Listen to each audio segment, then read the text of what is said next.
Assalamualaikum warahmatullahi wabarakatuh. Sambah je salam mambo kabakeh saisi Minangkabau keselangkuk gano orang pendanga di kampung atau di rantau. Sajak dari nan awam orang darai tawih ke kaum cedek pandai. Nan siak, nan parewa, nan diparak, nan dipasa, dipasi atau di kantua. Pendeknya indak bersabut babilang tuah indak batok baimbau gala. Bukan bersibak juga sisih, bukan bainggo juga batih di lingkung salam kesadonya. Mano sugalo ninyak mamak nan gadang basa betuah.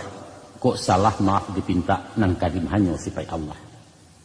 Ambunan bukan cedek pandai ilmu di Tuhan tersimpannya. Kok sentiang tolong dibilai tandu pengulu sandiko. Alhamdulillah sajak beberapa lama.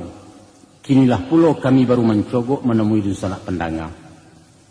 Kami tatiangkan satu paket ceramah adat nan berjudul syarak mengato adat memakai. Dengan tema membina sumber daya manusia Minangkabau dalam menuju masyarakat nan islami.